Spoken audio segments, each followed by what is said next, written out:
Ladies and gentlemen, welcome to the Angelcore Masterclass. I'm going to be showing you everything you need to know to produce an Angelcore track in the style of AKIAURA and LONOWN. I've got this full Angelcore Ableton template at the top of the description. You can click that and download it immediately. Thanks for the support, everybody, and let's get started. Alright, so this genre happens anywhere between like 120 BPM and like 150, 140. Like, it's got a pretty wide range. I slid this one down a little bit. And the first thing we have is the drums.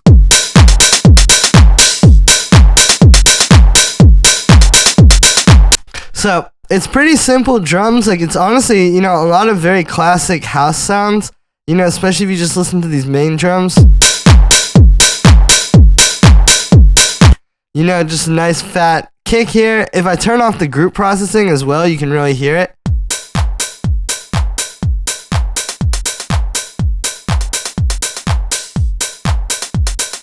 Really simple, just a fat kick, 909 hi-hat, which is short, and a deep clap, right? Like, I pitched that down a little bit, plus some little background percussion, like just these two hi-hats to just kind of speak to each other.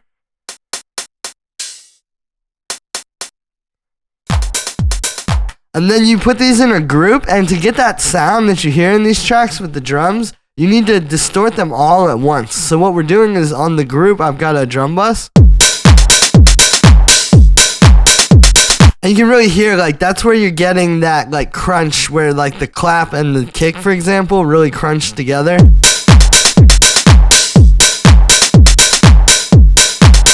And even the hi-hat and the kick a little bit as well. Now, with this drum bus, I've got it on the hard setting, plus bringing this transients knob up. Here's without that. And with it, it gives it like this little bit of like limiting, which also comes from the hard mode.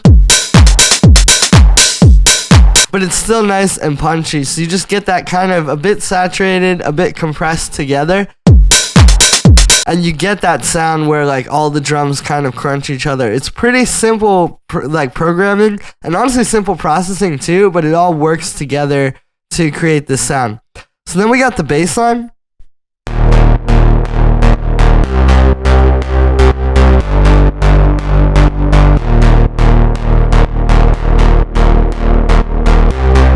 Right, so this is in the key of G minor, actually, even though that's kind of like the last note in the progression. What we're doing is we're going, you can see if I put this up an octave. 6, 4, 1. This is like a common chord progression in these kind of tracks, and then the 6 is just down an octave. Plus, this is really simple rhythm where it works really well with the drums.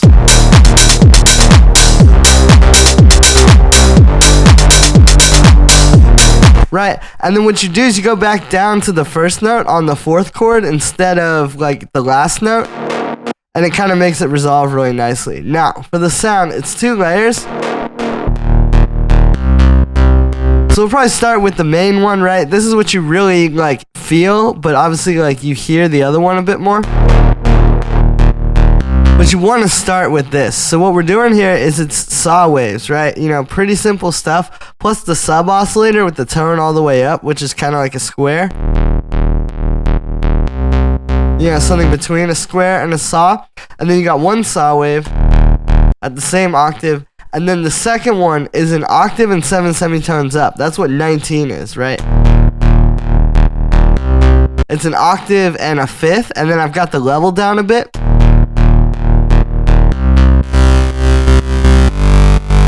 And yeah, that's really like the key to this sound, right? Because if you just put these in the same note. Right, so that 5th is really important there. I got a low pass filter here as well, which is going like this, with a little envelope on it. The shape of this envelope, this is a very simple sound, right? But the shape is what really makes a big difference. I've just got this kind of shape downward. Whereas if you put the slope up, so it's a lot punchier if you have it like that. We got this sidechain to the kick, and the key to the sidechain is this filter here. What you're doing is you're high passing the sidechain input, so all you're doing is sidechaining to just this. So it's a lot shorter and punchier, right? Versus if you get rid of that. Right, it's super messy. So very important there. And then we're just converting the bass to mono with this utility. Then the second layer is a very similar patch, although not the same. So what's happening with this one is I'll turn off all the effects and show you what it sounds like out of the synth. So this one is built on the same patch, right? You can see the two saw waves. The second one is that plus 19, so an octave and 7 semitones. But if you notice,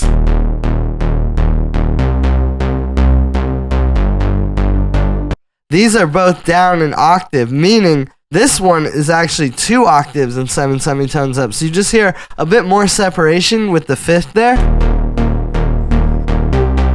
Same filter envelope and all that. I've got a bunch of unison on this one. Right, so you kind of get like a wide layer to the bass. Then we got some overdrive. Sidechain with the filter again, and then a high pass at the end. And then you blend this with the other bass. And there you go. So a lot of this stuff in this track, if you listen, if you can get the drums and bass down like this, everything else is going to work a lot better. Then we got this glidey lead.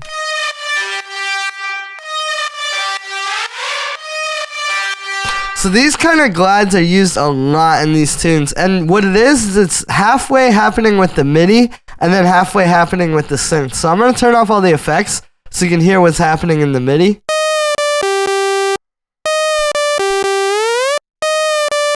So again, we're in G minor, right? And I'm using the scale, just like basic voices in that scale, like the 6th, the 7th, and then the root and the 3rd here.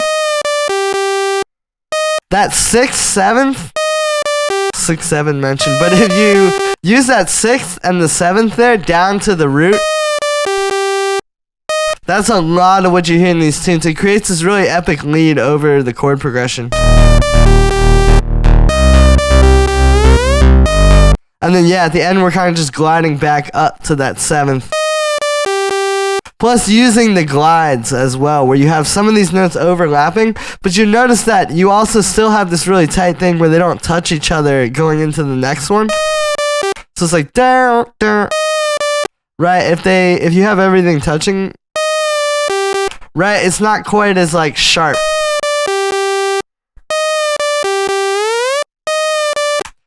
So then what's going on here with the sound is it's kind of a combination between synthesis and effects. It's a really basic synth patch, usually just like a saw wave, a square wave, a sine wave, a triangle, something like that.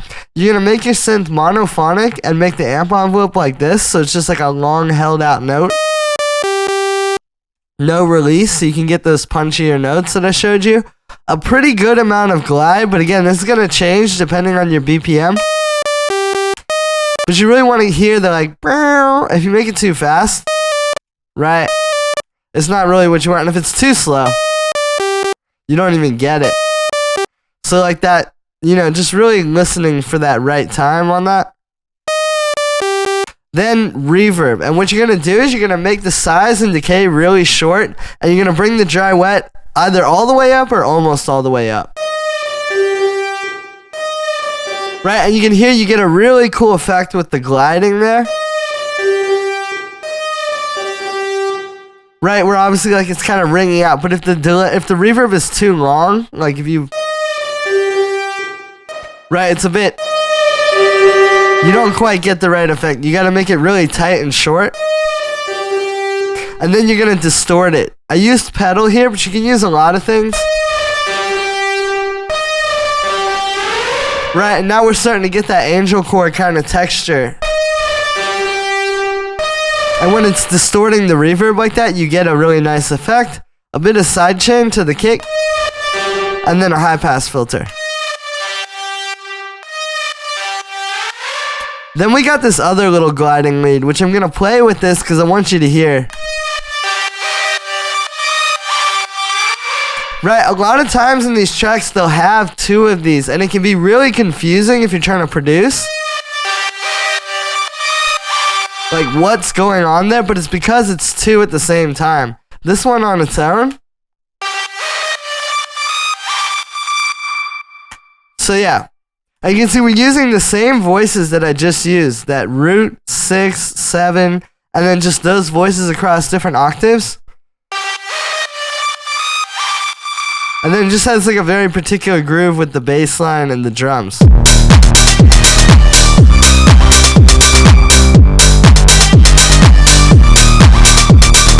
And then it kind of blends together with that other one and you get this like whole thing. So for this one, what we're doing is this same kind of sound. Like it's pretty much the same type of thing, right? Where it's a saw wave. Right, that's what you're hearing without any reverb. Right, this one just has a bit more groove, how it fits in with the syncopation, as you can see in the MIDI here. And then, yeah, again, reverb, super short. This one's even shorter. And then distorting that reverb, sidechain, and high pass. The high pass is really important for these glide leads too, because when you start distorting the reverb, and even just saw waves in general, it can be quite messy. Like without it, it's gonna take up the whole track. So you just wanna make sure you get rid of that. And then we got our chords.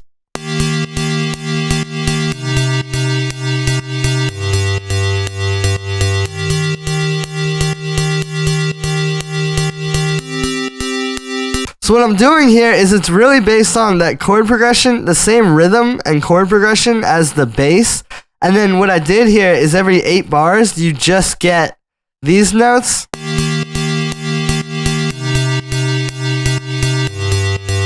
Just some extra notes in the scale. And then the rest of the time, it's just those root notes with G droning, right? We're in the key of G.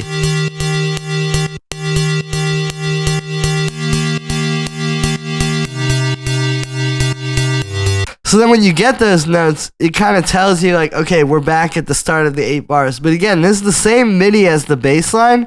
I've just taken that root note and brought it up an octave, and then we've got the droning G. Now, for the sound with this one, it's a pretty simple sound, right? What we're really just doing is it's just a bit of square waves with a low pass filter, same envelope as the bass too. Like it's literally building on that same patch. And then just some unison, but it's like this really tight position spread. A bit of OTT, which just really washes it out. Sidechain. And also bass mono, because I didn't want this to mess with the bass at all and end up with like stereo issues. And then they all play that same rhythm and you get this really tight groove. Now, this is how you make the instruments. The other really important thing for this genre is mastering. If I turn off the mastering,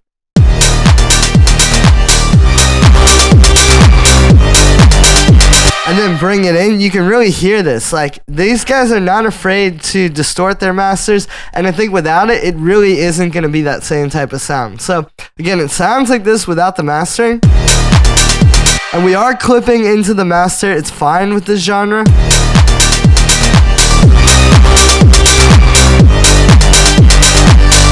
And then there's with the mastering, very important. Now, this changes. This isn't one size fits all at all. You want to play around based on where you are in your track, but basically you're going to use the saturator. And then what I've done here is you can see this is on soft clip. So this is acting as a saturator and a limiter. If you see, like we are not actually clipping out of the limiter at all, or out of the saturator at all. So you're kind of good on that. You don't need a limiter to like just kind of flatten it. But you basically, here you're going to use anything from bass shaper to hard curve.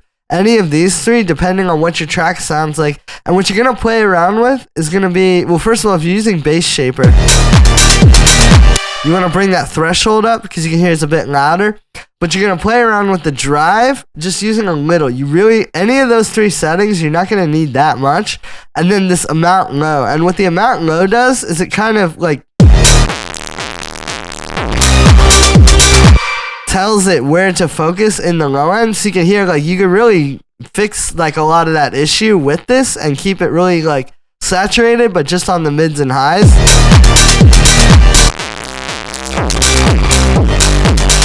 Right, it can really kind of fix some of those issues to allow you to still saturate the track, but not end up with the issues that the low end can sometimes bring.